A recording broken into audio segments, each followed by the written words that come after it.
Pronto, boa noite. Vamos mais uma aula da nossa mentoria Química VIP, segunda parte de ligações químicas. Então, na aula anterior, nós falamos um pouquinho sobre algumas ligações químicas, né? Falamos sobre ligação metálica, falamos sobre ligação iônica, e agora a gente terminou na aula passada falando um pouquinho sobre a teoria de hibridização. Nós falamos um pouco sobre o fluoreto de xenônio e eu vou voltar um pouquinho nisso aqui e falar um pouco da hibridização do enxofre. Então a gente viu na aula passada que o nitrogênio é um cara que faz 3 ligações, então ele é um elemento trivalente, é isso? E nós vimos que logo abaixo do nitrogênio, o fósforo ele consegue fazer até 5 ligações. Então ele pode aumentar o número de ligações. E aí quando a gente vê uma questão como essa aqui, ó, vou pegar aqui a questão, deixa eu ver onde ela está. Uma questão que a gente fez lá na aula passada, que foi a questão 8, essa aqui, tá? Essa questãozinha 8 aqui, a gente viu lá o nitrogênio fazendo 3, 4 ligações, aí quando ele faz a quarta ligação ele fica positivo, e isso não vai acontecer com o fósforo. O fósforo ele consegue fazer até 5 ligações. Aqui um exemplo, né? O íon fosfato, tá? O PO4 3-. Então o fósforo consegue aumentar o número de ligações. Alguns chamam isso de expansão do octeto, eu não chamo de expansão do octeto, porque na verdade o fósforo ele pode usar o orbital D para fazer hibridização. Então eu vou pegar aqui como a gente viu na aula passada, né? A questãozinha, e eu vou pegar aqui um gancho para explicar um pouco mais sobre a hibridização tanto do fósforo quanto do enxofre, tá? Então eu vou fazer aqui uma coisinha interessante, ó. O que eu vou fazer? Eu vou pegar o seguinte, o fósforo, por que o fósforo pode aumentar o número de ligações? Então o fósforo é um elemento que tem 15 elétrons, ele é um S2, 2S2, 2P6, 3S2, 3P3, e aí eu vou colocar aqui a distribuição dele. Aqui eu tinha colocado do xenônio. Então ele tem 3D, 3P e 3S. 3S2, 3P3. Existe o orbital D dele aqui, porque ele está no terceiro período. Por ele estar no terceiro período, ele tem a camada M. E a camada N ela é feita pelo orbital S, P e D. Então aqui ele tem 2 elétrons e aqui ele tem 1, 2, 3. Beleza, com essa configuração aqui, isso é o que nós chamamos de estado fundamental. Como o fósforo ele tem ainda os orbitais D vazio que podem ser utilizados, ele vai pegar esse elétronzinho aqui e vai jogar para cá. E aí a configuração muda, né? Deixa eu botar aqui direitinho. A configuração muda para 3S1, 3P3 e 3D1. Então aqui vai ficar com um elétronzinho, o outro que estava emparelhado vem para cá, e agora ele abriu quantas possibilidades de ligação? 5, ó. Porque lembra que cada ligação precisa de elétron desemparelhado. Elétron desemparelhado é aquele que está sozinho no orbital. E o orbital a gente representa por uma caixinha, né? Bom, aí o que ele vai fazer agora? Ele vai juntar todos os orbitais que têm elétron em um orbital híbrido. O que significa hibridizar? Misturar. Então agora ele vai misturar esse orbital com 3 orbitais P, então um orbital S com 3P e um D. Então ele vai fazer o orbital que nós chamamos de sp3, sp3D. Então ele juntou agora os 4 orbitais, são 1, 2, 3, 4. 1, 2, 3, 4. E aí a gente agora distribui, né, todos os elétrons. Deixa os 4, 5, né? Tem que ter mais umzinho aqui, que são 5 ligações, né? Então tem mais um orbitalzinho aqui. E agora a gente coloca todos os elétrons desemparelhados. E aqui a gente vê que o fósforo pode fazer até 5 ligações. Coisa que não acontece para o nosso amigo nitrogênio. Beleza? Então, só para a gente pegar o gancho da aula passada. E isso aqui vai gerar uma geometria que a gente conhece como bipiramidal. Tudo bem? Então, isso que acontece com algumas moléculas que não obedecem à regra que nós falamos na aula passada, que é a regra do octeto, que diz que metal quer perder elétron perde elétron para ficar com configuração de gás nobre. Então a gente viu isso na última aula. E a metal, ele deseja ganhar elétron para ficar com configuração de gás nobre. Beleza? Então foi isso que a gente viu na última aula, fazendo aqui rapidinho uma introdução, né, do que foi visto. Então a gente pode partir aqui para o próximo problema, né, que é um problema que caiu na provinha do Enem e que derrubou muita gente. Tá? Ele conta aqui uma história e ele fala sobre o composto formado entre o xenônio e o flúor. Tá? Então ele fala assim, ó, dentre os compostos conhecidos está o tetrafluoreto de xenônio. Então o tetrafluoreto de xenônio é esse cara aqui. Bom, vocês aprenderam sempre que gás nobre dificilmente faz ligação, né? Gás nobre dificilmente faz ligação. Então, como é que você tem aqui um gás nobre fazendo ligação? Então, a gente viu também nas últimas aulas, né, que estão lá nas nossas aulinhas lá na aula passadas, né? E vimos que gás nobre tem baixo raio e alta energia de ionização. E a afinidade eletrônica, que mede a capacidade de ganhar elétrons, é igual a zero. Então, o gás nobre é muito difícil fazer ligação. O xenônio já faz alguma ligaçãozinha, por quê? Porque o xenônio ele já está no quinto período. Então, ele tem 5 camadas. Então, dentre os gases nobres, o xenônio já é um pouquinho maior. E ele está fazendo ligação com o flúor, que é um elemento muito eletronegativo. Isso caiu numa pergunta na prova não lembro se foi da FUVEST, mas foi uma questão de uma prova em São Paulo. Ele pergunta por que o xenônio e por que o flúor conseguem fazer ligação? Porque o xenônio ele já é um pouco maior e dentro dos gases nobres ele tem uma energia de ionização menor. E o flúor por quê? Porque o flúor é o mais eletronegativo da tabela periódica. Então o flúor consegue fazer ligação compartilhando elétrons com o xenônio. Ah, e aí, na prova do Enem, ele pede a geometria molecular. E aí, quando a galera olhou assim, ó, XF4, a galera pensou em quem? E no CH4. E aí, todo mundo, né, que eu conheço marcou tetraédrica. E aí que a coisa está completamente equivocada, aí que o pessoal caiu do cavalo nessa questão. Então, o que a gente precisa fazer aqui? A gente precisa fazer a hibridização do xenônio. Quando a gente olha a configuração eletrônica do xenônio e o Enem, ele dá para vocês, né, quando fala alguma coisa que precisa da configuração eletrônica, o Enem fornece, você não precisa se preocupar com isso. Quem vai fazer prova da UERJ também pode ficar despreocupado, porque se tem alguma questão na prova envolvendo distribuição eletrônica, embaixo da tabelinha vem lá a fila de distribuição eletrônica. Porém, você aqui numa aula do método da mentoria Química VIP, no método que a LF aplica, eu ensinei a fazer distribuição eletrônica sem olhar para a configuração, né, sem precisar fazer a configuração, só olhar a posição do elemento na tabela periódica. A Jéssica falou, pô, gostei muito desse método, que é perfeito, você olha para a posição do elemento, você chega na distribuição eletrônica sem decorar e sem precisar daquela filazinha de configuração. Mas nessas provas você pode ficar tranquilo, despreocupado. Mas beleza, como é que a gente vai determinar a geometria molecular? Ó, a geometria molecular ela é determinada, depois eu vou dar uma tabelinha macete para vocês, tá? A geometria molecular ela é determinada pela hibridização. Tá? A hibridização que determina a geometria molecular.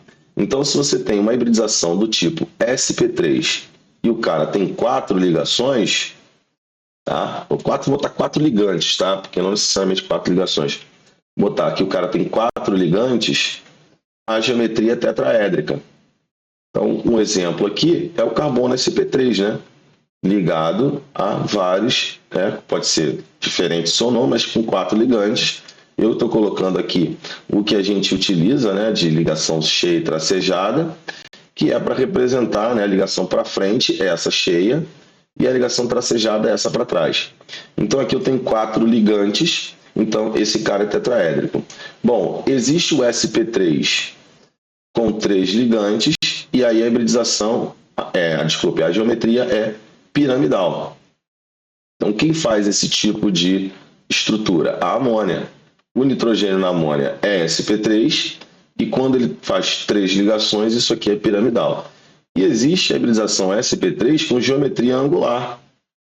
Ó, o oxigênio na água, ele faz geometria angular. E esse sp3 aqui é quando o cara tem quantos ligantes? 2 ligantes.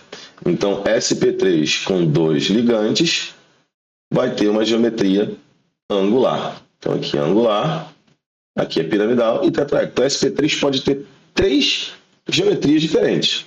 Já o sp2 é trigonal, vocês aprenderam isso. E o sp, a gente viu na aula passada, é linear. Tá? Exemplo de sp2 aqui sem ser carbono. O fluoreto de boro, que foi o que a gente viu na aula passada. E sp3 e sp sem ser carbono. Tem o cloreto de berílio, tá? Que é sp. Beleza? Então essas moléculas aqui fazem hibridização e tem essa geometria. Mas eu vou ensinar depois, assim que eu terminar essa questão, tá? Eu vou mostrar uma tabelinha, resumo, que não ajudaria para resolver essa questão, mas ajuda para fazer várias outras questões de provas diferentes que peçam geometria molecular, tá bom? Vamos lá, ele deu aqui a configuração, eu estou colocando aqui em ordem de energia, né? O S2, 5S2 está aqui, o 5P6 tudo completo, né? Então aqui, esses 6 aqui, na verdade, são 6 elétrons. Então, essa é a configuração do xenônio no estado fundamental. Do jeito que ele está aqui, pessoal, ele não tem como fazer ligação química. Por quê? Porque ele não tem elétrons emparelhados. Como é que ele vai fazer ligação com elétrons emparelhados? Não tem como. Lembrando que a fórmula, né, é fluoreto de xenônio, ou seja, eu tenho 4 ligações do xenônio com flúor. Então, eu vou precisar de 4 elétrons desemparelhados.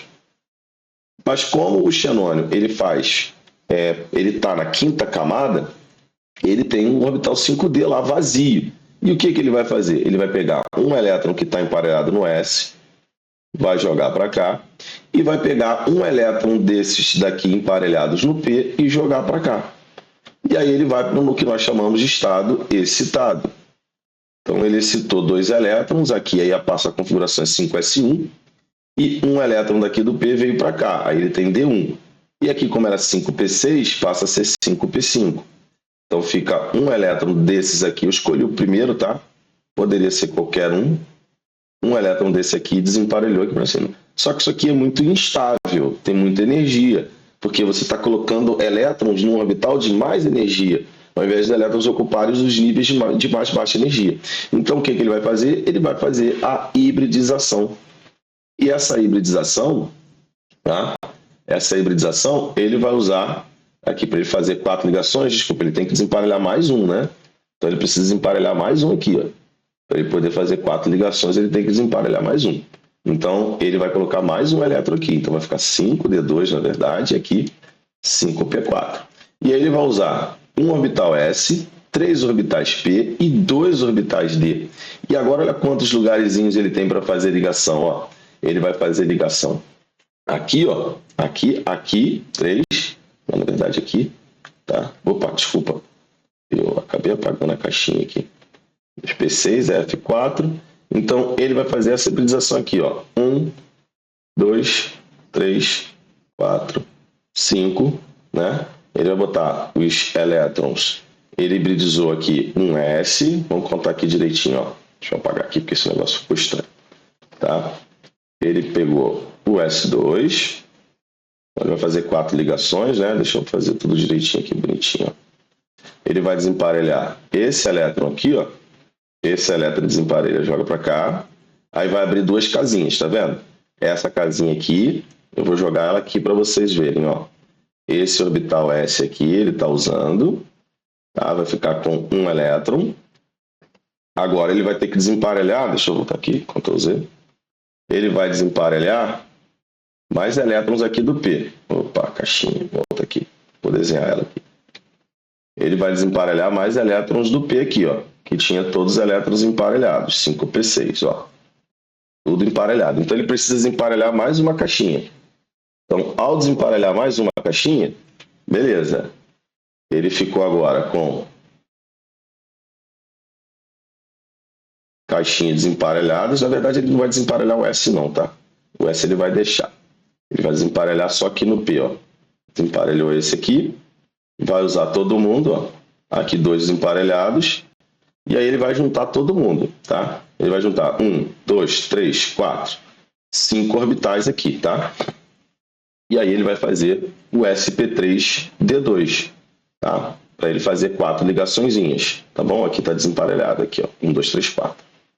Tá? E aí ele vai fazer a hibridização sp3d2. A hibridização sp3d2 gera uma geometria que a gente chama de octaédrica.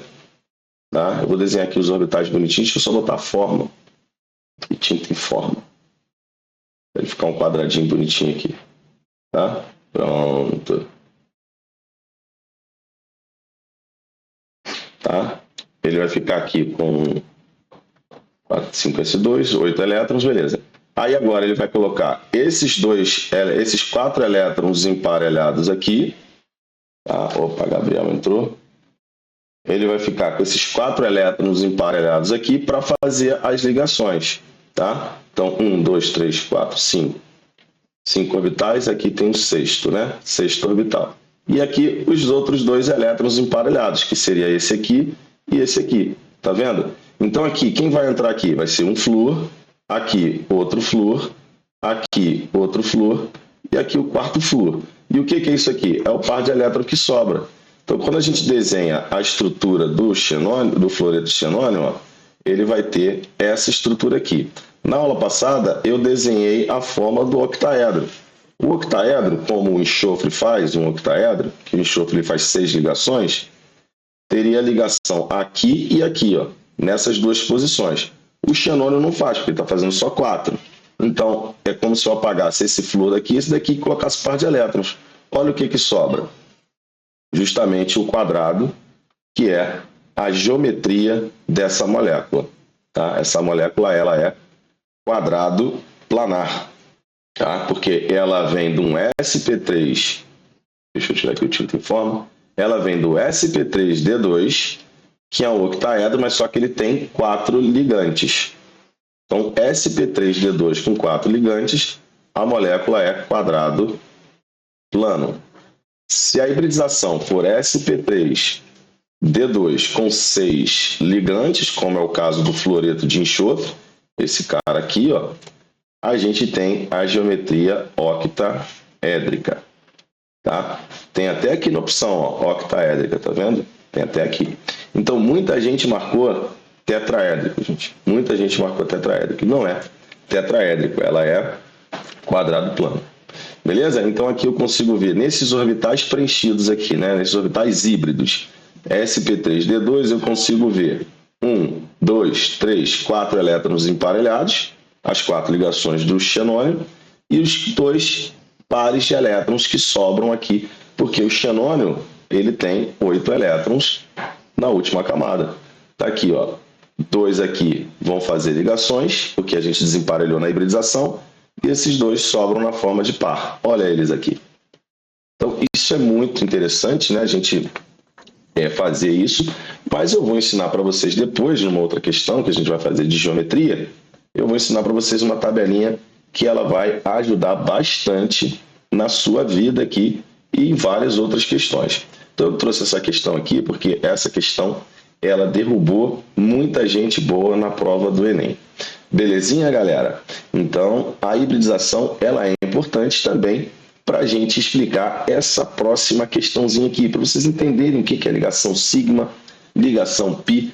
Então, quando a gente fala de carbono, essa questãozinha aqui caiu na UERJ na época que eu fiz vestibular, olha só. Eu estou entregando a idade aqui. Desculpa, acabei entregando a minha idade. Mas galera, essa questãozinha aqui é uma questão interessante, né, que cai bastante em prova. Tá? Cai muita coisa. Essa questão cai bastante em prova. Então, você saber quantas ligações π, quantas ligações sigma tem numa molécula. Então, isso cai muito em prova, cai bastante em prova. Lembrando que quando o carbono ele faz ligação dupla, a dupla, e aí independe do carbono, tá, gente? Muita gente acha, professor, a ligação π é só entre carbonos? Não, Em qualquer dupla que você tenha, vai ter que ser uma π e a outra sigma. Qual é a diferença de ligação sigma para ligação π? A ligação sigma, isso aqui são os orbitais p, tá, gente? Existem 3 orbitais p, lembra que eu desenhei 3 caixinhas? Cada caixinha representa um negócio desse aqui, ó. Eu vou pintar aqui uma caixinha vermelha, ó. Essa caixinha vermelha seria esse orbitalzinho vermelho aqui, que pode estar em cima ou embaixo. Tá? Essa é a probabilidade de encontrar o elétron. Eu vou pintar essa caixinha amarela aqui, e aí eu tenho esse orbital amarelinho aqui, tá vendo? Então, esses são os orbitais P. E eu vou pintar essa caixinha de verde. Então, esse aqui é o orbitalzinho verde, ó. Então, tá aqui, ó. Isso é o eixo XYZ, né? Então, galerinha, o que que acontece? Quando o orbital P está envolvido na hora de realizar uma ligação, os orbitais P dos átomos vão se ligar primeiro aqui no eixo. Vou botar a canetinha preta aqui. Eles se ligam aqui primeiro no eixo, tá? E quando há uma ligação no eixo, ó, essa ligação, essa sobreposição aqui nesses orbitais, é o que a gente chama de ligação sigma. Agora, se os átomos vão fazer uma nova ligação, eles precisam fazer agora a ligação no plano. Então, tem esse plano aqui, eu vou botar aqui na frente, ó, tem esse plano aqui, que ele pode fazer a ligação aqui, ó. Então, a segunda ligação ela tem que ser no plano. Pode ser nesse plano da frente ou no plano de trás, mas é a mesma ligação. Aí, essa ligação já é o quê? Π. Ah, mas eles querem fazer outra ligação. Aí, a ligação tem que ser nesse plano aqui de cima, ó. Ou no plano lá de baixo. Eu vou fazer aqui no de cima. Então, aqui é que ocorre a outra ligação. E essa outra ligação também vai ser o quê? Π. Então, quando você encontra uma tripla, uma é sigma. Sempre vai ter uma sigma. Se tem mais ligações, as outras vão ser o quê? Π. Então, é por isso que a gente tem a designação de ligação sigma, ligação π. Ligação π, plano, é a ligação no plano. E ligação sigma é a ligação no eixo do orbital. E o eixo só tem um, e o plano agora vão sobrar 2. Por isso que você nunca vai ver isso aqui, ó. Alguém já viu 4 ligações entre átomos? Nunca vai ver. Por quê? Porque vocês têm... nosso espaço ele é 3D.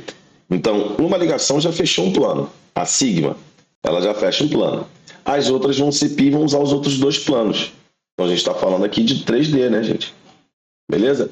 É isso aí. Você tem uma questão de impedimento espacial para fazer a 4ª ligação entre os mesmos átomos. Então, átomos entre si só fazem, no máximo, 3 ligações. Beleza? Bom, falando de carbono, né, antes da gente completar aqui a questão, falando de carbono, a gente precisa só lembrar aqui um pouquinho da hibridização do carbono. A gente falou da hibridização do xenônio, falamos da hibridização do enxofre. Agora, um dos mais importantes é a hibridização do carbono. Então, o carbono, ele é um elemento que tem 6 elétrons. Então, a distribuição eletrônica dele, 1s2, 2s2, 2p2. Então, vamos colocar aqui 1s2, 2s2 e 2p2. Os orbitais sp da segunda camada, que é a camada de valência, e aí lembrando, valência significa ligação. Então, por que a última camada é chamada de camada de valência? Porque ela é a responsável pela ligação. Tá? Então, a gente vai mexer nos orbitais S e P do segundo nível. Do jeito que está aqui, o carbono só tem 2 elétrons emparelhados, então ele só faria 2 ligações. Mas não, a gente sabe que o carbono é tetravalente, ele faz 4. Então, o que ele vai fazer? Ele vai promover esse elétron aqui. Um S2 a gente não vai mexer, porque é a camada mais interna. Agora, o 2S2, na verdade, vai virar 2S1. E o 2P2, na verdade, vai virar 2P3. Ó. Só que isso aqui é o que a gente chama de estado excitado. Lembrando que o anterior aqui é o fundamental. E aí, o que a gente vai usar agora? O estado híbrido, que é mais estável do que os dois juntos, né? Por quê? Porque vai gerar a formação da molécula. E aí, quantos elétrons a gente vai distribuir? Ó? A gente vai usar um orbital S para misturar e 3 orbitais P, por isso que é sp3. E aí, quantos elétrons tem aqui? 4, ó, que beleza. 1, 3, 4. 4 elétrons, ele faz quantas ligações? 4 ligações. Mas do jeito que ele está aqui, todas essas ligações vão ser ligações o quê? Sigma. Para fazer ligação π, se liga na dica da LF, tem que tirar um orbital de alta energia da hibridização. Bom, a hibridização do carbono, quando ele só faz ligação sigma, é sp3. Agora, quando o carbono realiza uma ligação π, por exemplo, numa dupla, ele não é mais sp3. O que vai acontecer? Ele não vai ser mais sp3. Quando realizou uma π, eu tenho que tirar um orbital mais energético da hibridização. Entre o S e o P, quem tem mais energia? O P, então eu tiro um P. Por isso que ele vai para sp2. LF, então, que quando ele faz duas duplas ou uma tripla, ele tem duas πs, é SP porque tirou dois P's, né? Exatamente isso. Ficou claro para vocês? Tranquilo? Então, por isso que o carbono vai mudando a hibridização a cada ligação π que entra. Então, se ele tem uma π, ele é sp2. E a gente viu ainda agora que sp2, a geometria é o quê? Trigonal. E SP a gente viu que a geometria é linear. Olha que coisa linda, maravilhosa. Salve, salve. Muito bom isso aqui, gente. Então, é dessa forma que LF mostra aqui para você. Olha só, uma questão que a gente vai contar a ligação π. A gente vai contar a ligação π. Olha o que eu trabalhei. Hibridização, geometria, tudo. Tudo que pode envolver carbono. Ao invés de a gente pegar e estudar a teoria, depois aplicar, a gente está dentro aqui do exercício aplicando. E a gente pode ver ainda o que mais o cara pode cobrar da gente. Agora, um cuidado que a gente tem que ter para fazer a contagem de ligação π aqui, tá? É que isso aqui tá como a ressonância do anel aromático. Então, você tem que ter cuidado, porque no anel aromático são 3 ligações π. Por que tem essa voltinha aqui? Porque essas ligações π, elas mudam de posição. São chamadas ligações π conjugadas, que geram híbrido de ressonância. Ou seja, eu posso desenhar o benzeno dessa forma aqui também. E aí, como eles ficam pulando, brincando de ciranda, cirandinha, vamos todos cirandar, a gente representa isso aqui com essa voltinha, né? Esse círculo ali dentro. Mas lembrando que aqui dentro tem quantas πs? 3 πs. E aqui dentro também tem 3 πs. Então, a gente não pode deixar de contar essas ligações π. Aqui tem mais uma. Aqui tem mais uma e aqui tem mais uma. Então, galerinha, muito cuidado, tá? Muito cuidado com esse tipo de molécula, né? Então, eu tenho 3 πs aqui, mais 3 dá 9 no total. Então, muito cuidado com isso, galera. Muito cuidado com isso, porque eles gostam de fazer essa pegadinha, né? Então, lembrando que eu falei para você, a dupla pode ser entre qualquer átomos. Isso. Quando pede elétrons π, eu multiplicaria 9 por 2. Porque cada ligação, eu ia falar isso aqui mesmo, tá? Porque cada ligação envolve 2 elétrons sempre. Aí é independente da ligação. Se é π ou sigma, sempre envolve 2 elétrons, um de cada átomo. Tá? Então você multiplica por 2 para achar o número de elétrons π. Isso é muito interessante também a gente comentar, porque isso aparece em prova. Elétrons π. É você multiplicar a quantidade de ligações π por 2. Tá legal? Então, essa é uma questãozinha bacana. Uma questão que caiu uma vez numa prova era para você colocar o número de ligações π nesse composto aqui. Aí muita gente marcou 3. Esqueceu que esse cara é assim. Aqui tem outra π. Tem dupla, independentemente dos átomos, tem uma π. Independente, não é só para carbono. Ficou claro isso para vocês? Tranquilo? Tá? Não é só para carbono, não. Qualquer átomo pode fazer ligação sigma e π. Belezinha? Então, qualquer átomo não, tá? Desculpe, vou retirar o que eu disse, porque esse meu camaradinho aqui, não consegue, porque ele só faz uma ligação, né? Então, obviamente que eu disse assim, quando aparece a dupla entre átomos, seja eles quais forem, uma ligação é π. Beleza, galera? Vamos fazer agora mais um exercício, tá? Eu vou fazer aqui nesse exercício, deixa eu ver, eu quero fazer primeiro esse aqui, tá? Essa questãozinha que caiu na Unesp, um vestibular muito interessante também para vocês treinarem questões treinar conteúdo, tá? Uma questão bacana, tem questões bacanas. Todo vestibular, que é Unesp, FUVEST, pode fazer sem medo. Não fique achando que a prova é impossível, porque não é. FAMERP, FAMEMA, tem várias questões das nossas listas desses vestibulares, né? Eles são feitos pela banca VUNESP. Então é uma banquinha muito legal para você treinar, principalmente para quem vai fazer prova discursiva depois, né? E assim, tem muita questão legal desses vestibulares que são da mesma banca, tá? E dá para estudar muito conteúdo com essas questões. Eu uso muito para a gente trabalhar conteúdo. Então ele quer que você marque aqui nas opções uma substância composta apenas por ligações covalentes. Então, lembrando que ligações covalentes, ela é predominante feita por ametais ou não íons, né? Espécies que não sejam íons, tá? Porque eu posso ter íon só de ametal. Pode acontecer, tá? Porque a gente viu na aula passada que o nitrogênio, quando ele faz 4 ligações, ou seja, ele excede em uma ligação, ele fica positivo. Assim como o oxigênio também, quando faz mais uma ligação do que o previsto pela sua condição, né? Ele fica positivo, tá? Então aqui seria o íon H3O+, ó, é um íon de não metais. E esse íon é o íon amônio, que é o íon NH4+. Tá? Então ele tem ligação covalente, mas ele é um íon, tá bom? Porque o nitrogênio ele excedeu o número de ligações dele, tá? Então a gente bota a carga positiva para ele, tá bom? Bom, vamos lá. É aqui, a gente tem como opção, ó, na letra A, HCCl3. HCCl3 é o clorofórmio, né? O triclorometano. Tá bom? Ah, professor, não lembro de nomenclatura. Calma, nós teremos aí programado, né? Tá certinho lá no nosso cronograma.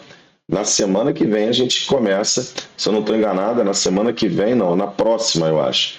Tá? Lá no cronograma a gente já vai começar com química orgânica. Então a gente vai pegar lá questões que falam de classificação de carbono, classificação de cadeia, e vai entrar em nomenclatura, reconhecimento de função, isomeria. Então a gente vai ter aí uma boa gama de aulas, né? Lembrando que são 3 horas e meia de aula por semana, 2 horas na quarta, 1 hora e meia na sexta, né? Que a gente vai falar desses assuntos mais detalhadamente. Então, esse cara aqui só tem ligação covalente. Então, aqui apenas ligações covalentes. Aí agora ele quer que você tenha uma substância que tenha apenas ligação iônica. Para ser ligação iônica, a gente tem que ter um metal ligado a um ametal e a diferença de eletronegatividade tem que ser maior ou igual a 1,7. Pô, LF, mas aqui ele não deu eletronegatividade. E, assim, como é que eu faço? Ó, é simples. Se você tiver um elemento da família 1A, 2A ligado à família 7A ou 6A, a chance é gigantesca da ligação ser iônica. E olha quando a gente tem aqui, ó, família 2A, família 7A. Então, com certeza, esse cara aqui é iônico. E ele pede para que você marque também uma substância que tem tanto ligações iônicas quanto covalentes. Olha o íon que a LF falou para vocês aqui, ó. Então, essa substância aqui, que é o cloreto de amônio, entre o amônio, que é esse íon formado por 4 ligações do hidrogênio, e o cloreto, essa interação aqui é iônica.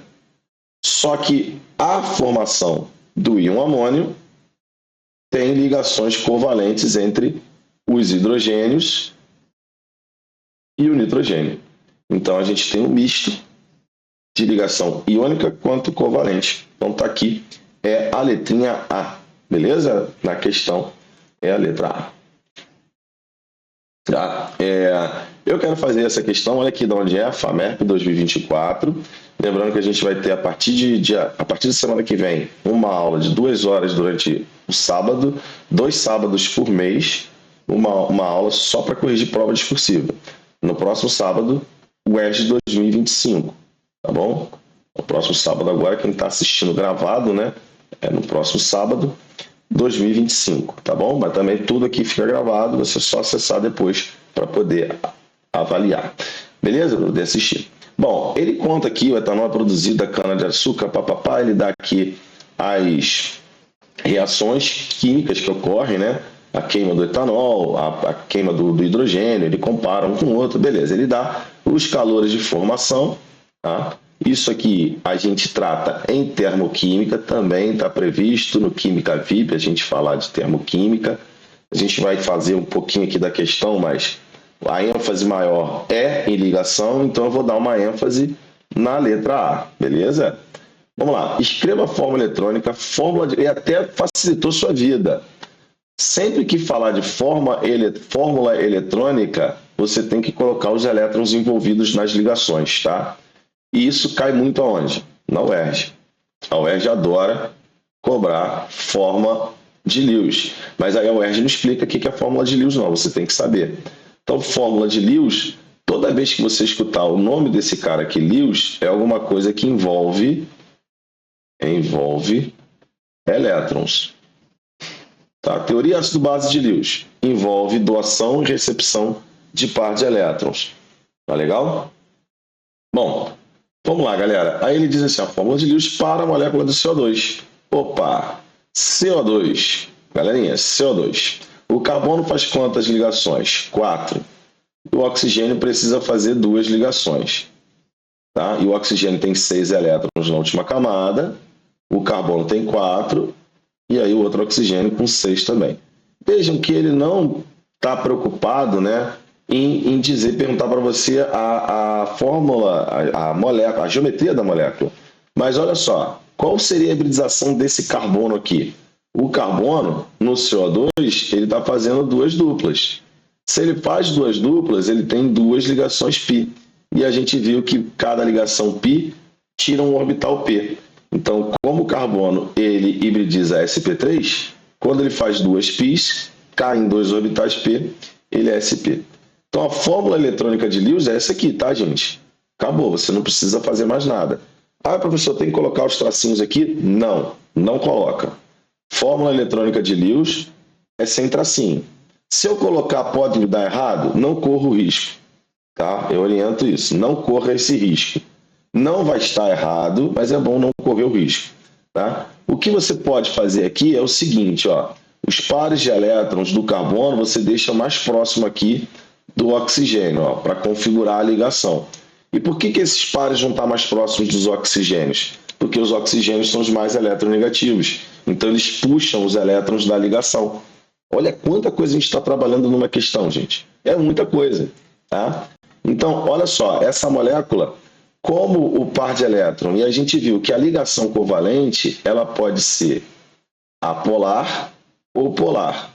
Tá? Eu já respondi a questão, tá? Mas a gente vai pegar um gancho. A ligação covalente, as ligações covalentes, elas podem ser classificadas como apolar ou polar. Essa ligação aqui no CO2 são ligações polares. Por quê? Porque tem diferença de eletronegatividade entre os átomos. Então, quando há diferença de eletronegatividade entre os átomos, a ligação covalente ela é polar. Mas olha só, como é que a gente representa a polaridade de ligação? A gente representa por um vetor que a gente chama de vetor momento de polo. Tá? Então tem um vetor para cá e um vetor para lá. Eles estão apontando sempre para o elemento mais eletronegativo. Tá bom? Beleza? Estão apontando sempre para o elemento mais eletronegativo. Agora, olha como é que esses vetores estão.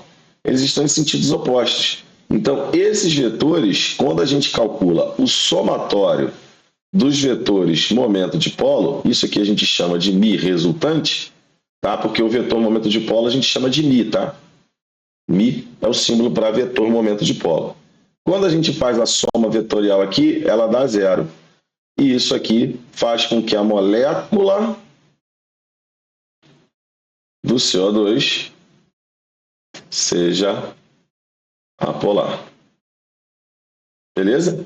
Mas eu já ensinei um macetinho aqui que a gente conta número de nuvens eletrônicas e número de átomos iguais. Então, como é que esse macetinho LF? É assim, ó. LF ensinou na aula passada. Tudo que envolve elétrons a gente chama de nuvem eletrônica. Nesse caso aqui, as ligações duplas. Então, nós temos 2 nuvens eletrônicas. E eu vou contar o número de átomos iguais ligado ao átomo central. Então, eu tenho 2 átomos iguais ligados ao átomo central. Quando o número de nuvens é igual ao número de átomos iguais, a molécula ela é simétrica. E quando a molécula ela é simétrica, ela é apolar. Prova discursiva, como é que eu justifico, LF? Você vai dizer que o μ resultante da molécula é 0. Mas você descobre isso fazendo simetria de molécula. Vamos aplicar isso para a água, igual a gente fez na aula passada, só para reforçar. Ó, a água tem quantas nuvens eletrônicas? Os 2 pares de elétrons, não pode esquecer os pares de elétrons que sobram. E 2 ligações, então tem 4 nuvens eletrônicas. E quantos átomos iguais tem ligados? 2 só. 2 átomos iguais ligados ao átomo central. Então, quando isso aqui, um é diferente do outro, a molécula é assimétrica, não tem simetria. Ou seja, ela vai ter uma região com cargas, 2 regiões com cargas diferentes.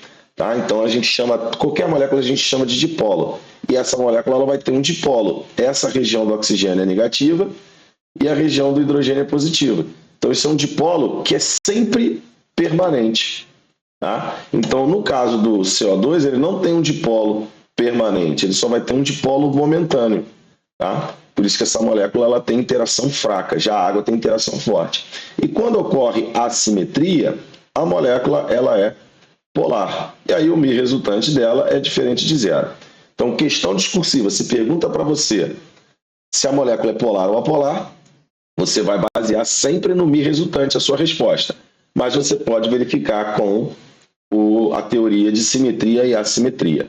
Não aconselho dizer que na questão você viu que a molécula é apolar, porque o número de nuvens é igual ao número de átomos iguais. Não, não faz isso, bota o μ resultante. Mas você pode utilizar isso para reconhecer uma molécula polar. Belezinha? Ou uma molécula polar, no caso. Tá legal? Vamos aplicar aqui só mais uma vez. Eu fiz aqui na outra questão essa molécula aqui, ó. Vou aplicar nela. Ó. Ela tem 1, 2, 3, 4 nuvens eletrônicas e tem 1, 2, 3 átomos iguais. 4 nuvens eletrônicas, 3 átomos iguais, a molécula é assimétrica. E se a molécula é assimétrica, o μ resultante dela é diferente de 0, então essa molécula ela é uma molécula polar. Se eu substituir um hidrogênio aqui por outro cloro, ela deixa de ser polar.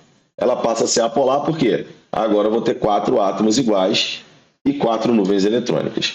Então, isso ajuda bastante em resoluções de questões.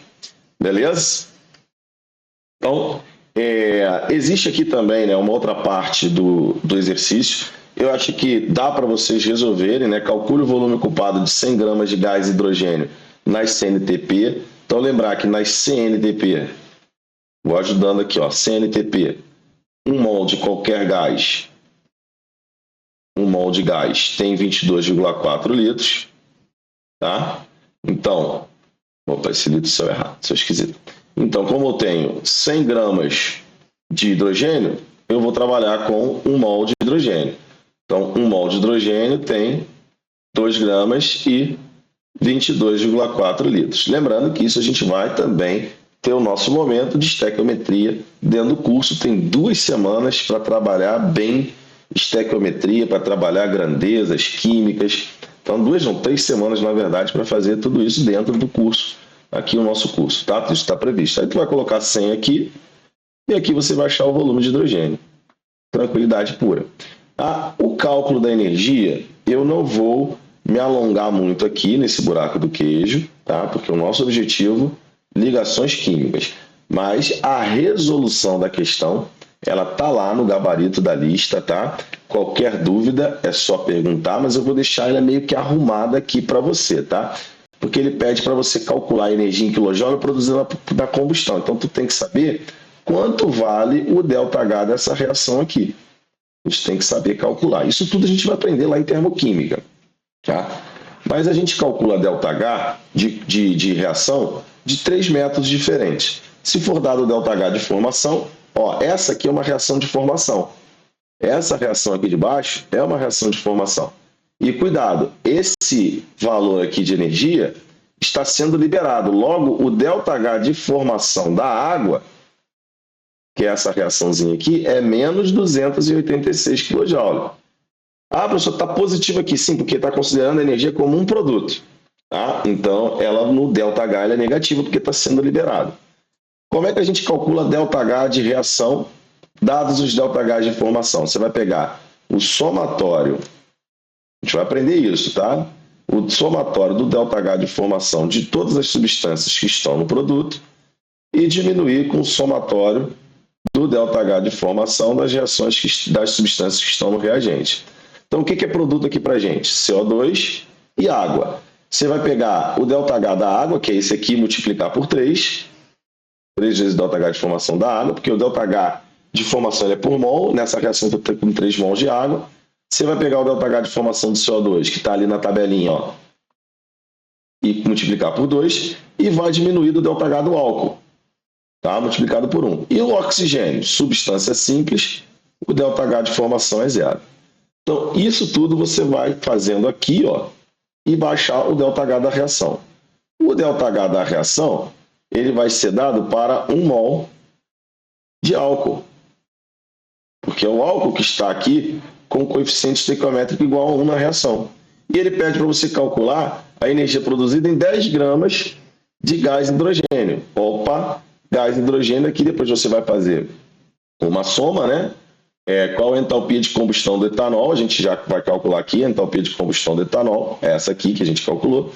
E depois ele pede qual a entalpia de combustão, 10 gramas de gás hidrogênio aqui, ó. 1 mol de hidrogênio libera 286. 1 mol de hidrogênio tem 2 gramas. Para 10 gramas, você vai ver quanto de energia ele vai liberar. Tá? Então, outra parte da questão é essa. Ó. 1 mol de gás hidrogênio libera 286 kJ. O mol de hidrogênio tem quantos gramas? 2 gramas. 10 gramas vai te dar o valor da energia. Belezinha? Então, como o foco nosso é ligações químicas, eu te ensinei aqui a caminhar na questão, desenvolvi, e aí você tem condições de resolver agora. Lembrando que isso também vai ser foco do nosso curso. E aí vale ressaltar que às vezes eu pego uma questão discursiva, ela envolve outros assuntos. A gente trabalha um pouquinho, mas dá um foco maior naquele assunto que a gente está trabalhando. Tá? Bom, passando aqui de questões, eu quero fazer essa questãozinha aqui. Essa questão que eu vou ensinar para vocês, uma tabelinha, e essa tabelinha vai ajudar muito você. Tá? Então eu vou fazer aqui a tabelinha, ó, se liga na tabelinha do LF. Deixa eu ver se ele vai fazer aqui a tabelinha direitinho para mim. Vamos ver se ele vai fazer. Fez. Ah, ficou bonitinho. Então, olha só. Aqui a gente vai fazer o seguinte, ó. A gente vai pegar tipo de molécula,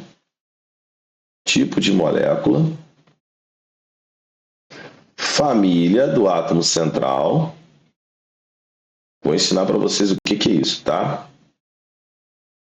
E aqui a gente vai botar a geometria. Tá bom? Então, deixa eu pegar aqui um negocinho para dividir. Vou dividir aqui. E aqui eu vou dividir aqui, ó. Beleza? Bom, olha só. Tipo de molécula é quantos átomos você tem dentro da composição, na composição da molécula. Então, a primeira molécula que eu vou pegar é uma molécula do tipo AB. Molécula do tipo AB é, por exemplo, HCl, ou seja, tem 2 átomos. Essa molécula não tem elemento central, porque o elemento central é aquele que realiza mais ligações. Ó, um exemplo, CO2, o carbono é o elemento central. Beleza? O carbono é o elemento central. Tá? Então, aqui nesse caso não tem. E aí a geometria ela é única, só pode ser linear. Agora, quando a gente tem uma molécula do tipo AB2, e aí o CO2 é um exemplo, e eu vou pegar outro exemplo, o SO2, isso são 2 moléculas do tipo AB2. Você vai olhar para o elemento da família central. O carbono é um elemento da família 4A e o enxofre é um elemento da família 6A. Se o elemento central for da família 6A, a geometria é angular. Então, esse cara aqui é angular. E quando não for da família 6A, de qualquer outra família, a geometria vai ser linear. Então, no caso aqui, o CO2 é linear. E a gente viu ele por hibridização, que é o mais correto. Mas a gente está vendo aqui pelo macetinho, ó, da tabela. Agora, se eu tiver uma molécula do tipo AB3, molécula do tipo AB3, eu vou pegar aqui dois exemplos, ó, SO3, tá? Vou botar aqui SO3 e vou botar a amônia. Duas moléculas do tipo AB3. Você vai olhar para o átomo central. Ó, se o átomo central for da família 5A, a geometria é piramidal. Se não for da 5A, qualquer outra família, vai ser trigonal. Então, olha para cá, SO3, isso aqui, um enxofre, é da família 6. Amônia, NH3, o nitrogênio é da família 5. Então, essa molécula aqui é piramidal. Já essa molécula aqui é o quê? Trigonal. Beleza? Agora, se eu tiver uma molécula do tipo AB4, ela vai ser tetraédrica. Lembrando que isso aqui é o resumo do resumo do resumo, tá? Mas que te ajuda a resolver muita coisa, tá? Eu não sei se a Vitória ela conseguiu entender a explicação aqui dos elétrons π, tá, Vitória? Depois você manda um feedback aí se você entendeu a relação dos elétrons π, tá bom? Bom, galera, então agora a gente pode partir aqui, partir para resolver a questão, olha lá. Ó, amônia trigonal piramidal, ó, por quê? Molécula AB3, e aí nós temos o nosso querido nitrogênio família 5A, molécula linear, angular e tetraédrica, tudo que eu expliquei para você, tá? Ele já deu a geometria, vamos ver o que ele pede na questão. De acordo com o quadro, as substâncias constituídas por moléculas apolares que apresentam ligações polares são quem? Ó, a gente tem que ver quem é apolar. Como é que a gente vai ver quem é apolar? Número de nuvens e átomos iguais, vai ver simetria. Amônia, a gente já fez, ela é polar, ela é assimétrica. CO2, a gente já fez, ele é apolar. E as ligações são polares. Por quê? Porque o carbono é diferente do oxigênio em termos de eletronegatividade. Então o CO2 é 1, marca ele. SO2 é uma molécula que tem 3 nuvens eletrônicas e 2 átomos iguais, então ela é polar. Tetacloreto de carbono foi um exemplo que a gente fez ainda agora. 4 átomos iguais e 4 nuvens eletrônicas, sendo que as ligações são polares, uma vez que a gente tem o cloro como sendo o elemento mais eletronegativo.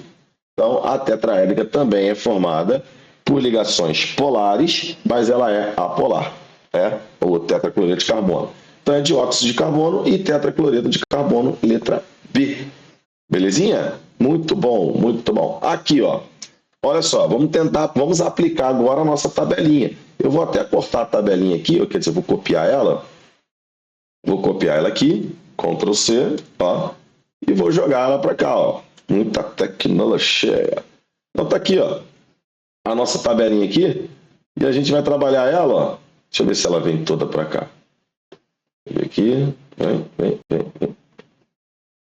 Quero colocar ela aqui, ó. Veio. Elas não vai, só vai o desenho, mas deixa, tá bom. Vou ter que selecionar ela, vou deixar ela aqui embaixo mesmo. Então, galerinha, olha só, ele quer que você dê a geometria do SO3. Opa, SO3 é uma molécula do tipo AB3, tem um átomo central e 3 átomos periféricos. Opa, ela pode ser piramidal ou trigonal. É só você olhar, o enxofre não é da família 5A, é da família 6A, logo essa molécula é o quê? Trigonal. Beleza? Então, esse cara aqui vai estar com a trigonal. Então, o SO3 é número 4.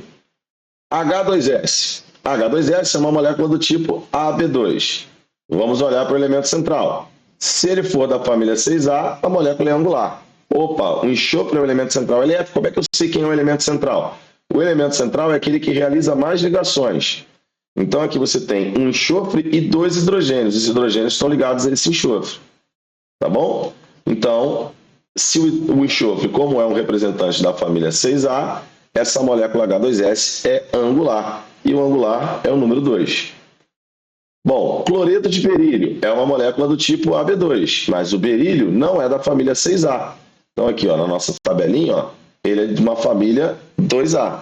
Então ele não pode ser angular, ele vai ser linear, que é o número 1. Então a gente vai marcar 4, 2, 1. 4, 2, 1, letra E. Beleza? Olha de onde é a questão. São Paulo. E essa Unifesp também é banca VUNESP, que é a mesma banca daquelas provinhas que eu falei, que são excelentes questões para aplicarmos conteúdo, para trabalharmos, né, os conteúdos de uma forma cronológica, que é do jeito que eu faço aqui no nosso curso. A gente vai graduando, né? Por isso que eu falo que aqui, ó, primeiro eu boto aqui a lista, tá? A lista 4, questão 10. Então eu vou pegando de acordo, né? Eu coloco numa ordem um pouquinho diferente da lista, e essa ordem ela é uma ordem que vai aparecendo conteúdo e a gente vai progredindo dentro da resolução. Beleza? Bom, essa questãozinha aqui é uma questão bem tranquila, que eu falei lá no início da na aula passada, que ó, apresentou metal alcalino na composição, nem pensa, ligação iônica. Então você tem aqui, e obviamente que aqui tem ligações covalentes, mas ele quer, né, que tem um tipo de ligação iônica entre o sódio e o ânion ciclamato, que é isso tudo aqui. Ó. Então, é ligação iônica, sem pestanejar. Belezinha? Lembrando que nós falamos também na aula passada sobre ligação metálica. Olha essa questão aqui. Lembra do fósforo? O fósforo ele faz hibridização, galera, sp3d. Tá? Como é que é a hibridização? Por que o fósforo faz essa hibridização? Para ele fazer 4 ligações. Então, ele tem o orbital 3s2 e o outro orbital dele é o 3p3. O 3s2 dele está aqui, ó, com 2 elétronzinhos, tá? Aqui. E o 3p3 dele com 3 elétronzinhos, ó. Vou botar aqui, ó. 1, 2, 3. Mas assim, o fósforo só faria 3 ligações. Ele está fazendo 4. Mas a gente sabe que ele tem o quê? O orbital D. E aí, o orbital D pode ser utilizado, está vazio, mas existe. 1, 2, 3, 4, 5. Está vazio, mas existe. Aí o que ele vai fazer? Ele vai promover esse elétron aqui, vai misturar um D com os 3P e o S. E aí ele vai formar o híbrido sp3d. Então ele promove esse elétronzinho aqui, tá? Esse elétron que estava aqui emparelhado vem para cá, e ele junta tudo num orbital só. sp3d, a geometria é bipiramidal. Se o cara estiver ligado a 5 ligantes. O fósforo aqui está com 4 ligantes. E ele apresenta uma ligação π, ó. Lembrando, quando ele faz uma ligação π, ele tira um orbital mais energético da hibridização. Quem é o mais energético da hibridização? É o D. Logo, esse fósforo aqui, ó, é sp3. Esse fósforo aqui, ó, é sp3. Beleza? Então, qual seria a geometria? Se tivesse perguntado para você a geometria desse fósforo, tetraédrica. Por quê? Porque ele faz sp3. Olha que coisa legal. Quando o fósforo faz ligações com 5 ligantes, tipo assim, ó, PCl5, então o P está aqui, aqui tem dois CLs, né? Aqui vai ter um CL aqui, ó, assim, e os outros dois CLs vão estar aqui, ó, CL, CL, CL, CL e CL. Isso aqui que é bipiramidal. Mas aqui ele está com 4 ligantes e uma ligação é π. Essa ligação π faz ele mudar a hibridização para sp3 ao invés de ser sp3d. E aí muda a geometria dele para tetraédrico. Olha quanta coisa a gente pode aproveitar aqui dessa questão. E aí o fósforo, quando faz mais ligações do que o previsto, ele não fica igual ao nitrogênio, que fica positivo quando faz 4. Beleza? Ele pode fazer até 5 e não fica positivo. Bom, já o oxigênio, galera, nessa estrutura aqui, ele está fazendo uma ligação. Estão vendo aqui? Então, o oxigênio, quando ele faz uma ligação, ele está com excesso de elétrons. Então, ele vai assumir uma carga que a gente chama de carga formal negativa, esses dois oxigênios. Já esse aqui está fazendo o número de ligações previsto para ele. Então, o oxigênio, quando faz menos ligações, ele fica negativo. Então, isso aqui a gente chama de carga formal. E o nitrogênio, quando faz mais, ou até mesmo o oxigênio, que a gente falou na fórmula do H3 ou mais, né? Até mesmo o oxigênio, quando faz mais uma, fica com carga formal positiva. Isso a gente viu na aula passada, na hora de montar a fórmula do ânion nitrato. Beleza?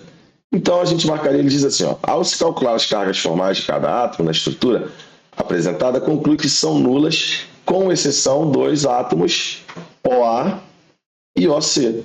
OA e OC que tem carga menos 1 cada.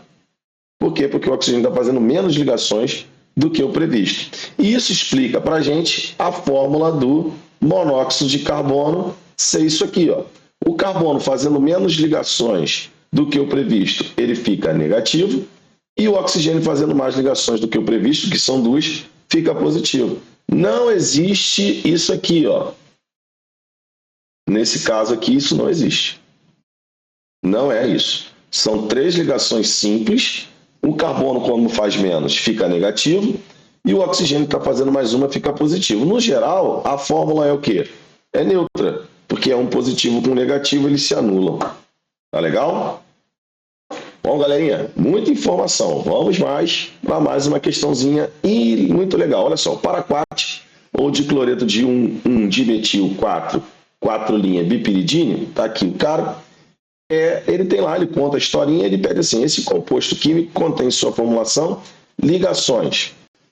Vamos lá. Só tem iônicas, covalentes e iônicas, apenas covalente. Olha o nitrogênio aqui, olha a carguinha dele. Por que esse nitrogênio está positivo, galerinha? Vamos contar, ó. Ele está fazendo 1, 2, 3. Ó, deixa eu tirar aqui, que senão vai ficar parecendo uma dupla. 3, 4 ligações. Se ele faz 4 ligações, ele fica positivo. E se ele fica positivo, ele vira um íon. E aí o contra-íon dele é o cloreto. Então aqui, ó, entre esses dois aqui, tanto daquele lado quanto desse lado, isso aqui é uma ligação iônica. Mas o composto ele é formado por outros átomos, como carbono e hidrogênio. Então, aqui, entre o carbonos e entre o carbono e hidrogênio, a ligação vai ser o quê? Covalente. Então, esse camarada aqui ele tem tanto ligação iônica quanto ligação covalente. Então, covalentes e iônicas. Beleza? Vamos para a próxima questão. Ainda está, ó, estamos na lista 3. Então, essa questão é legalzinha para a gente exercitar um pouco de formulação de composto iônico. Então, ele diz assim, ó, ânions, sulfato, hidrogênio, né? Hidroxila. E o carbonato, né? Tem aqui esses ânions e ele pede para você montar a fórmula de compostos como sulfato de alumínio, o hidróxido de alumínio, o carbonato de lítio e o fluoreto de cálcio. Então a gente vai usar esses elementos aqui, alumínio, cálcio e lítio. Esses caras aqui, né, família 1, antiga família 1A, né? Você tem que saber que eles sempre, quando formam compostos, eles vão adquirir a carga 1+. O das família 2 vão assumir carga 2+, ou seja, NOx mais 2. E o alumínio, como é o representante da família 13, antiga família 3A, ele, por ser um metal, ele perde 3 elétrons. Então, a gente sabe a carga do alumínio e agora a gente vai juntar o alumínio com os ânions que ele pede. Quem ele pede? Sulfato. Então, a gente junta sulfato com o alumínio. Multiplica cruzado, porque a gente tem que ter um número de cargas positivas igual ao número de cargas negativas. Então, a gente vai multiplicar cruzado. Isso aqui vai dar Al2, SO4, 3. Então, essa é a fórmula do sulfato de alumínio. Então, aqui a gente tem a letra D, né, a letra B e a letra E como opção. As outras a gente já elimina. Aqui a gente já elimina. Agora ele quer a fórmula do hidróxido de alumínio. Então, você vai pegar o alumínio de novo e vai combinar a 1-hidroxila, que é OH-. Multiplica cruzado, vai dar AlOH3. Então, AlOH3 como segundo composto, a gente já está eliminando a letra E, porque ele botou AlOH2. E agora ele pede o carbonato de lítio. O lítio, como é o representante da família 1, vai ser o mais, e o carbonato ele te deu aqui, ó, CO3, 2-. Multiplica cruzado, Li2, CO3. Li2CO3 a gente vê aqui, tá? Li2CO3 a gente vê aqui. Aqui ele montou a fórmula errada, ele botou como se o lítio fosse da família 2. Então já achamos a letra B, mas vamos fazer o fluoreto de cálcio. Então o cálcio, como é um representante da família 2, ele é Ca2+, e o fluoreto, ele não fala para você. Mas toda vez que você tiver a terminação eto, significa que o ânion não tem oxigênio. Então, cloreto, brometo, fluoreto, eles não têm oxigênio. E como o flúor é um representante da família 17, antiga família 7A, ele vai apresentar o NOx-1. Tá? O flúor é fixo, tá bom? Já o cloro, por exemplo, o bromo e o iodo, eles podem apresentar outros valores de estado de oxidação.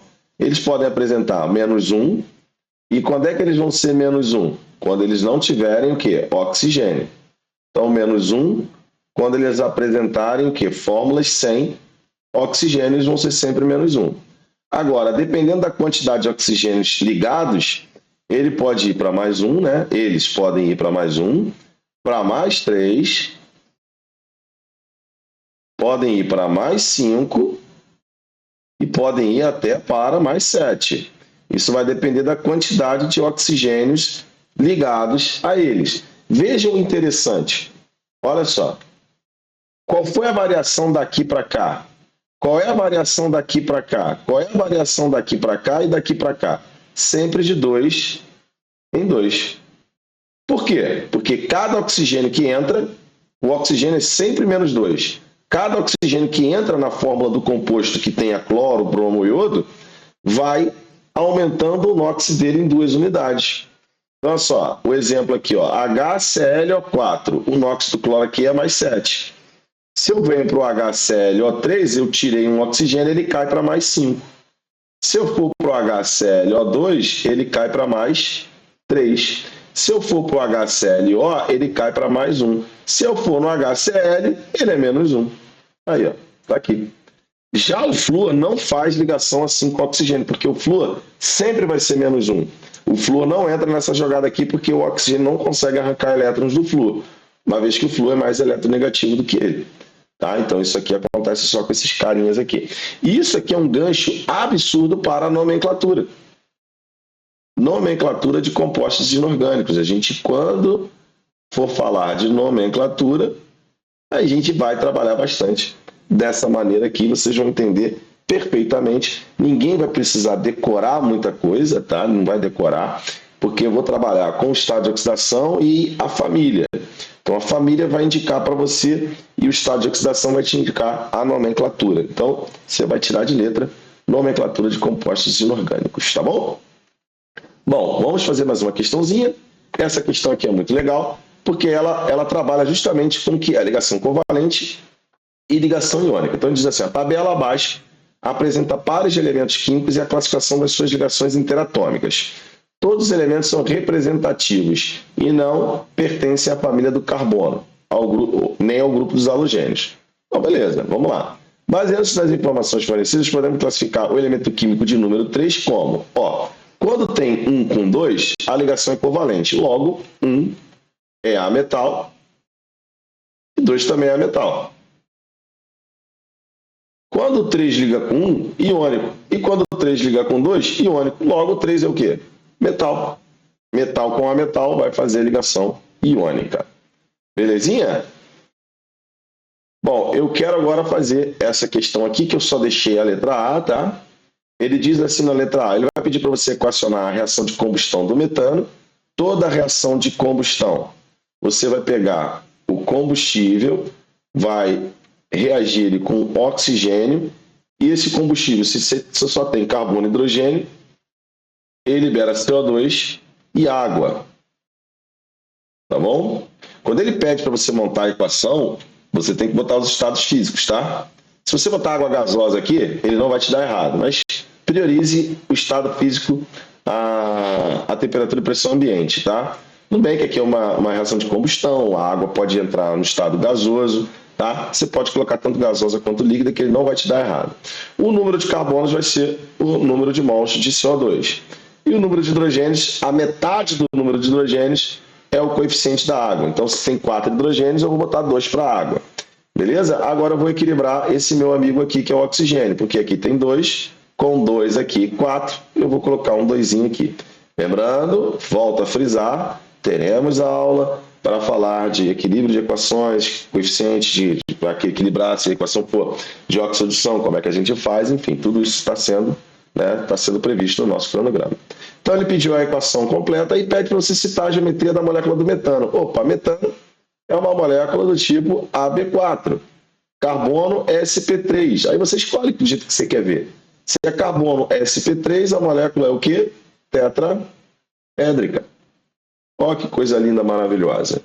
Beleza? Então, fizemos aqui a questãozinha, a letrada, questão 1, que eu separei para fazer com vocês. Beleza? Eu quero fazer agora essa questão aqui. Ele diz assim, o dióxido de carbono, CO2, conhecido também como gás carbônico, é um óxido formado por átomos com diferentes eletronegatividades. Com base nessas informações, explique por que a molécula de CO2 é classificada apolar. Opa, pediu para explicar. Então, ela é apolar por quê? A molécula do CO2 é apolar, vírgula, pois o vetor momento dipolo resultante é igual a zero. É essa a resposta que você tem que colocar. Beleza? O vetor momento dipolo resultante é igual a zero. Ele pede aqui, monte a fórmula estrutural do CO2. Opa! A gente sabe que CO2 é uma molécula do tipo AB2 e o carbono está fazendo duas duplas. Se o carbono faz duas duplas, ele tem duas ligações π. Duas ligações π, a hibridização é SP, logo a geometria vai ser linear. Beleza? E aí ele pede para você indicando os momentos dipolares de cada das ligações. O momento dipolar de cada ligação vai ter um dipolo para cá e um outro momento dipolo para lá. E calcule o momento dipolar resultante. Então, como é que vai ser o resultante? Se a gente tem dois vetores iguais e para sentidos opostos, o resultante é igual a zero. Belezinha? Então, uma questãozinha bacana aí para a gente trabalhar esse assunto. Bom, mais uma questãozinha, vamos fazer aqui mais uma questãozinha, nosso lema é resolver, vamos lá, vamos resolver.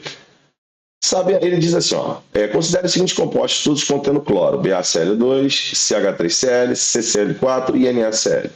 Sabendo se o sódio pertence ao grupo 1, o bário pertence ao grupo 2, o carbono ao grupo 14 e o cloro ao 17 da tabela periódica, e que hidrogênio número atômico igual a 1, ele pede para você transcrever a fórmula química dos compostos iônicos. Opa! Composto iônico é quando eu tiver o metal ligado ao cloro. Então, onde eu tenho metal ligado a cloro? Ao NaCl e ao BaCl2. Então, ele quer que você faça isso aqui, BaCl2 e NaCl. Olha o nome, a gente já pega um ganchinho aqui. Toda vez que você tiver esse ânion sem oxigênio, a terminação dele é eto. A gente falou isso. Então, esse aqui é o cloreto e aí o nome do cátion, que é o bário. E esse aqui vai ser o cloreto de sódio. Beleza? Bom, aí ele pede na letra B. Apresente a fórmula estrutural para os compostos covalentes e identifique a molécula que apresenta momento dipolar diferente de zero, ou seja, dessas aqui, quem é a polar?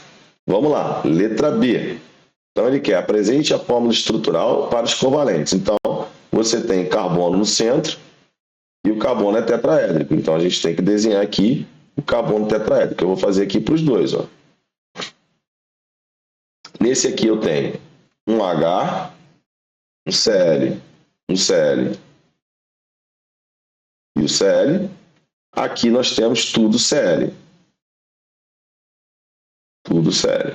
Aí ele pede aqui, identifique a molécula que apresenta momento dipolar resultantes diferentes de zero. Quer que você identifique. Aí você usa o quê? O macetinho de nuvens eletrônicas.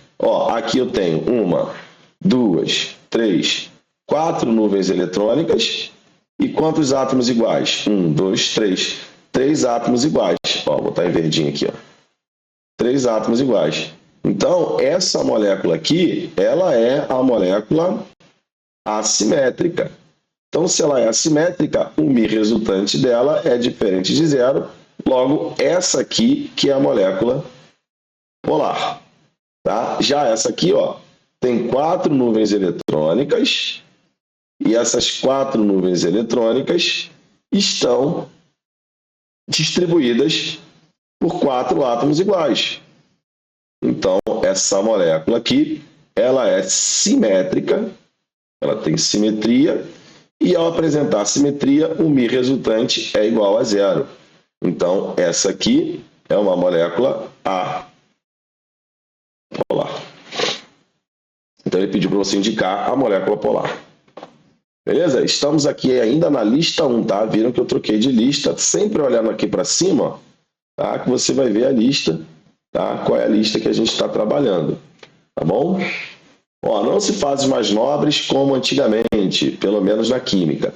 As descobertas de compostos como XE, né, o xenônio, platina e F6, em 1962, e o HAR, que é o argônio, e o flúor recentemente obtido, contrariam a crença comum de que elementos do grupo de gases nobres da tabela não reagem para formar moléculas. A gente falou um pouquinho disso lá.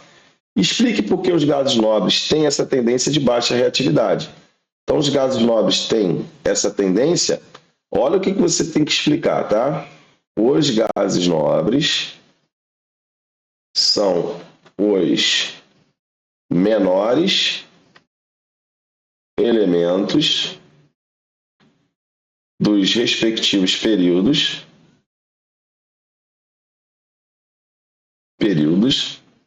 da classificação periódica.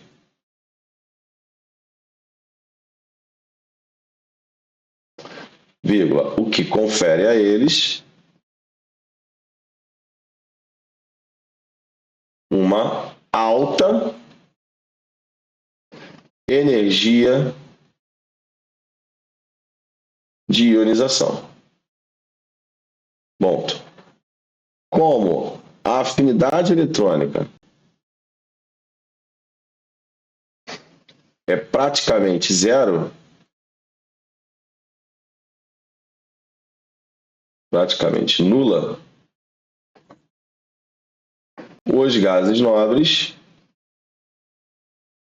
possuem, né, vou botar assim, possuem uma baixa reatividade, ou seja, formação de compostos. Tá bom? Ó, eu sei que a vontade é enorme de dizer porque eles têm a última camada completa, mas a última camada completa é consequência disso, né? Tá? Então, por isso que eles sempre ficam com a última camada. Aí, essa explicação, né? E aí o que acontece? A partir dessa explicação, que teorizaram uma maneira de dizer que átomos que adquirem a configuração de gás nobre também se tornam o quê? Pouco reativos, ou seja, mais estáveis. Então, essa baixa reatividade aqui está associada ao quê? À estabilidade. Então, quando perceberam que os gases nobres eram pouco reativos, ou seja, eles tinham muita estabilidade, e perceberam que, e olharam que isso aqui, e aí viram que, pô, gás nobre tem camada de valência completa. Será que todo mundo que adquirir a configuração de gás nobre, ou seja, tiver a camada de valência completa, vai ser estável como ele? Boa parte dos elementos, sim. Mas a gente já viu que tem elementos que pode fazer mais ligações e ficar com mais elétrons, ou até mesmo com menos elétrons do que um gás nobre. Mas isso é o que a gente chama de teoria do octeto. E ela não é absoluta, tá? Por isso que eu não chamo de regra. É teoria, porque existem compostos que vão realizar ligações, né, um número de ligações diferentes do previsto para eles no octeto. A gente viu aqui que a consequência disso é a hibridização. Tá bom? Vamos para a letra B. Sabe-se que os menores elementos desse grupo, HE, que é o hélio, e o neônio, permanecem sendo os únicos gases nobres que não formam compostos, mesmo com elementos mais eletronegativos. O flúor justifica o comportamento. Por quê? O hélio e o neônio são os menores em raio. Logo, a energia de ionização a energia de ionização desses gases nobres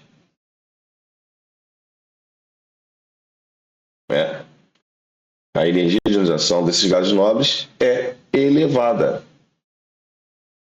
criando grande dificuldade